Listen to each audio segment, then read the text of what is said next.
खुलुमबाय। दिनै 12 डिसेम्बर 2023 मंगलबार।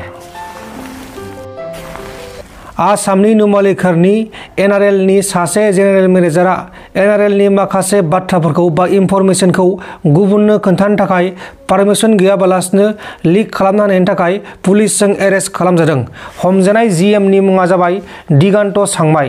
दिगान्त सांमाईआ प्राइवेट अइल कम्पानीजों एनआरएलनि माखासे इनफरमेशनफोरखौ लिक खालामदोंमोन। उनाव मिथिजानानै गावनो पुलिसजों एरेस्ट खालामजाबाय। दा बेखौ एरेस्ट खालामनानै सोंनाय फिननाय खालामनाया सोलिगासिनो दङ।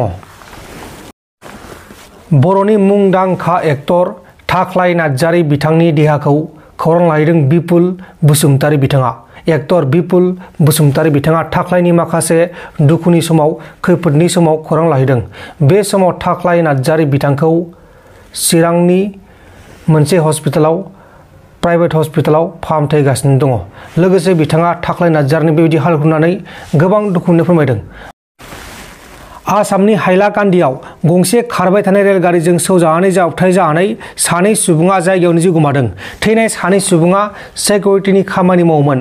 जेब्ला बिसोर सानै सुबुङा रेल लामाखौ बारलांनो नागिरदोंमोन बे समावनो बे जाथाया जादोंमोन। थैनाय सानै सुबुंनि मुङा जाबाय ममिलाल सिंहआ 43 बोसोर बैसोनि आरो मनीष सिंहआ 40 बोसोर बैसोनि। काछार जिल्लानि सिङाव थानाय गुमरानिफ्राय आयेननि बेरेखा बुरमिस गय सुपारनि फालांगिरि खालामग्रा दायनिगिरिया पुलिसजों हमजाखांनायनि उनाव पुलिसनि आखाइनिफ्राय खारखोमानो नागिरनायनि उनाव पुलिसजों गुलि गावजादों आरो गोब्राब जोखोम जादों। गुलि गावजानाय दायनिगिरिनि मुङा जाबाय जाबिर हुसैन। बे समाव जाबिर हुसैनखौ सिलचर मेडिकेल हस्पिटालाव फाहामथाय होगासिनो दङ।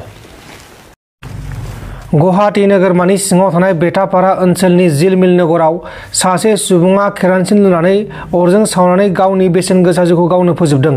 थैनाय सुबुंनि मुङा जाबाय आमिनुल इस्लाम। आमिनुल इस्लामा मालायनि टेम्पो गारिखौ सालायना जायोमोन, अदेबानि टेम्पो ड्राइभारमोन। नाथाय आमिनुलआ बे जाथायखौ मानि थाखाय खालामखो, सोरनि जाहोनाव खालामखो बेखौ दासिमाव गुमुर मोनथ'नाय जायाखै। आरो बेहा बिसि आरो गथ' गथायबो दंमोन आरो लकेलनि मानसिफोरा बेखौ रां रुफानि थाखाय गावनि जिउखौ फोजोबदों होननानै सन्देह खालामनाय जादों। दा बे जाथायनि सायाव बेटापारा पुलिसआ गावसोरनि खामानिखौ मावगासिनो दङ। दिल्ली पुलिसआ सासे हिन्जाव फाग्लाखौ एरेस्ट खालामदों। हमजानाय सेंग्राया सासे सिख्लाखौ जुलिनि थाखाय प्रप'जेल होनायाव सिख्लाया नाङा होनना बुंनायाव सेंग्राया ससियेल मिडियाआव नंखाय एकाउन्ट खुलिनानै सिख्लानि सावगारिखौ हगारनानै गाज्रि लिरनानै पस्ट खालामनायनि उनाव सिख्लाजों पुलिसनो केस होजाखांनायनि उनाव पुलिसजों एरेस्ट खालामजादों। हमजानाय दायनिगिरिनि मुङा जाबाय गपाल कारालिया। गपाल कारालिया महाराष्ट्रनि आरो बेखौ दिल्ली पुलिसआ महाराष्ट्रनिफ्राय एरेस्ट खालामदों। एनडिएफबिनि मुंख्लं नखरफ्रा सोरखारनि अनसुंथाइखौ दासिमबो मोनैयाव नखरनि सोद्रोमाफोरा गोबां दुखु दाहाजों सम बारहोनांदों आरो थाबैनो गावसोरनि मोननो गोनां मोनथायखौ होनांगौनि थाखाय दाबि खालामनाय जादों बा बुंदों। কাজলগাঁও সুন্দৰীৰ পৰা মানে লৈ গৈছে আৰু তাৰ লাষ্টটো আমি এতিয়ালৈকে পোৱা নাই। এতিয়ালৈকে আমাৰ পাব লগা ধনটো আমি পোৱা নাই। এতিয়ালৈকে কিয় পোৱা নাই ছাৰ, আপুনিতো নিজে জানে কিমান কষ্ট মহিলাবিলাকে ঘৰ চলালে কিমান কষ্ট হয়। নিজৰ এটা ল'ৰা ডাঙৰ নাই কি নাই আৰু অকলে এতিয়া ঘৰ চলাৱাটো বহুত কঠিন হৈ আছে।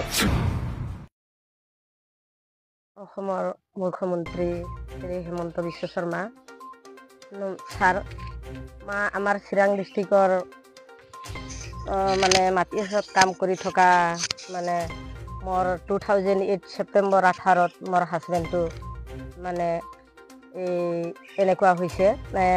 কাজলগাঁও চিৰাং কাজলগাঁও সুন্দৰীৰ পৰা মানে লৈ গৈছে আৰু তাৰ লাষ্টটো আমি এতিয়ালৈকে পোৱা নাই। আৰু তাৰ বিনিময়ে আমাৰ পৰিয়ালটো আমি আমগুৰিৰ পৰিয়াল। মোৰ ল'ৰা ছোৱালীবিলাক সৰু সৰু আছে, এজন ল'ৰা দুজন ছোৱালী।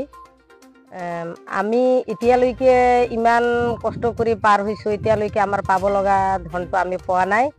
কেছ চলি আছে বৰ্তমান আৰু লিষ্ট অলৰেডি ওলাইছে, তথাপিও আমি তাৰ কিমান পাব লগা এইবিলাক পোৱা নাই। नोंथांमोन दिननि खौरांफोरा बेखिनिल'मोन। बेखिनिसिम नायनायनि थाखाय नोंथांमोननिसिम रोजा रोजा साबायखर। गोजोन्थों। एसेनोसै। जय बर' हारिनि।